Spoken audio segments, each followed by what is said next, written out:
Hello, good morning students. Today I am going to teach you Standard 8 Subject History, Lesson number 7 Non-Cooperation Movement. Students, as we know, in the Indian national movement, the period from 1920 to 1947 is known as the Gandhian era. From period 1920 to 1947, what it is known as? Yes, it is known as Gandhian era. After the death of Lokmanya Tilak in 1920, the reins of national movement went into the hands of Mahatma Gandhi. He gave a new direction to the freedom movement with the principle of truth, non-violence and Satyagraha. Due to this influential leadership of Mahatma Gandhi, the national movement became more comprehensive, and this led to the beginning of a new era in the freedom movement of India. Now let us see what was the role of Gandhiji in South Africa. Mahatma Gandhi went to South Africa for some legal work in the year 1893. South Africa was a colony of the British. Many Indians had settled there for business, trade, and such other work. The Indians in South Africa were treated as criminals and humiliated at all times. In 1906, the government declared that it was compulsory for the blacks to carry an identity card and their freedom was restricted as well. Gandhiji followed the path of Satyagraha against the injustice and gained justice for the people. Now let us go to our next point, that is Gandhiji arrives in India. So, on 9th January 1915, Gandhiji returned to India from South Africa. As suggested by Gopal Krishna Gokhale, he made a tour of the entire nation. He became sad looking at the misery and poverty of the people. He took up the vow of service to the nation. He also stayed at the Sabarmati Ashram in Ahmedabad. He followed a new technique of Satyagraha to gain justice for common people. Philosophy of Satyagraha. Gandhiji brought in a novel technique of Satyagraha in the popular movement. Satyagraha means insistence of truth.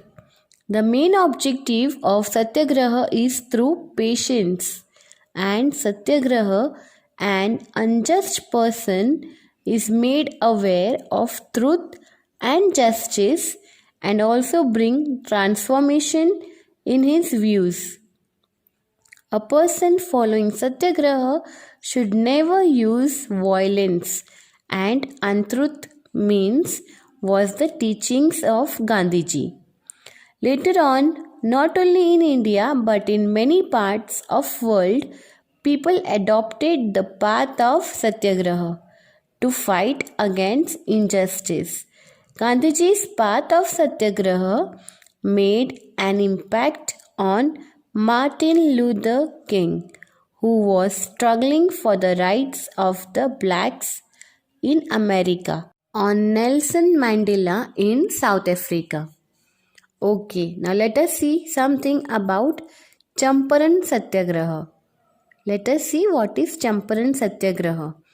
So, in Bihar, the farmers of Champaran region were forced to cultivate indigo. The cultivation suffered economically since they received fixed amount from the planters.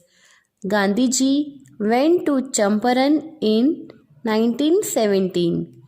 There, he organized the farmers in Champaran and launched agitation by following the way of Satyagraha.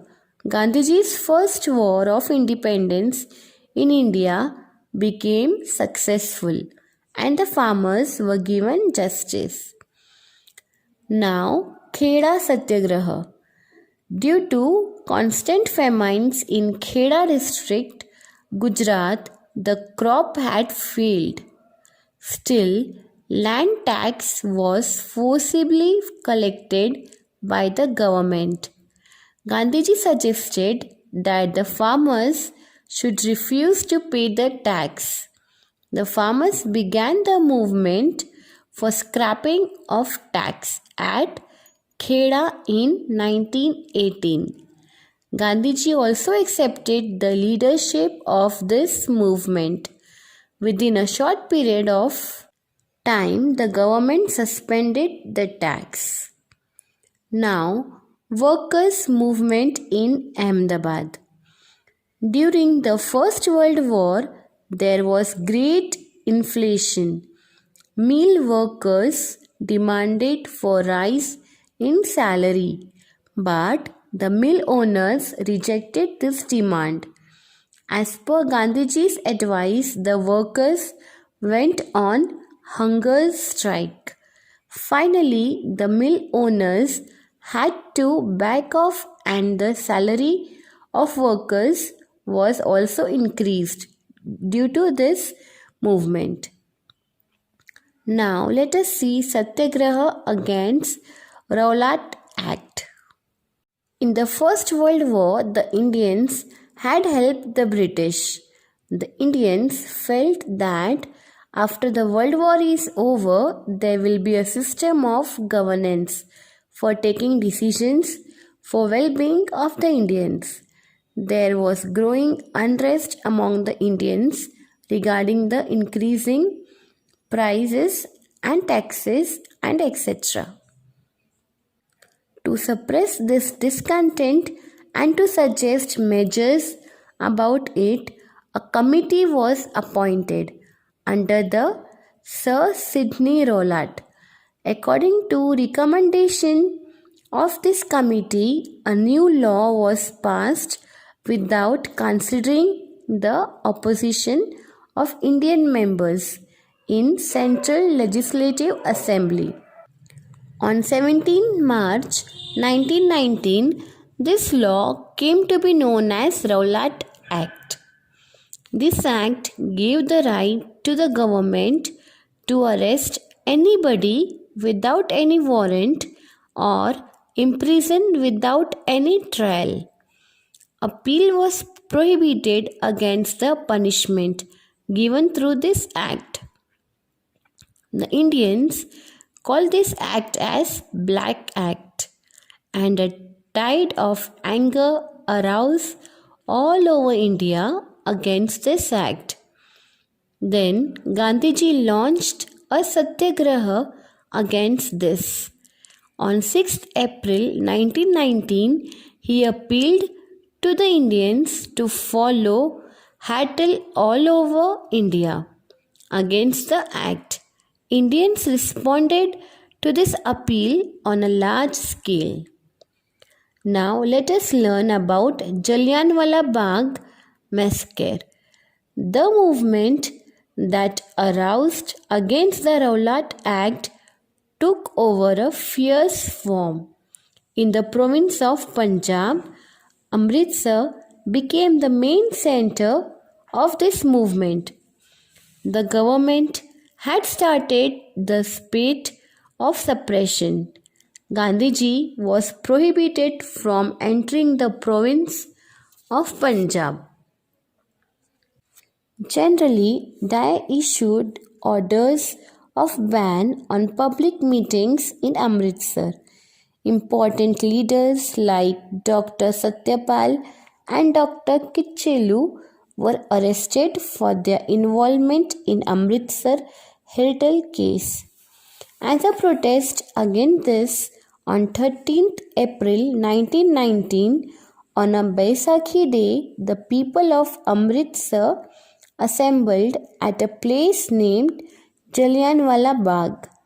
General Dyer arrived with his armed force. The place was enclosed from all sides and had only one small gate. General Dyer positioned his army and closed down the only gate without giving any prior notification to the disarmed innocent people. He ordered his soldiers to fire 1660 rounds had been fired. The army continued firing until the ammunition was over. In this massacre, about 400 people, including men and women, were killed. Many people were wounded. After firing, curfew was announced, and hence immediate treatment to the injured could not be made available. In entire Punjab, military law was enforced and many were sent to jail by the government. Then General Michael Dyer, Governor of Punjab, was responsible for this massacre. All over India, there was protest against this act. As a protest against this massacre, Rabindranath Tagore gave away the title of Sir bestowed on him by the British government. Later on, Indians demanded for the inquiry of this massacre.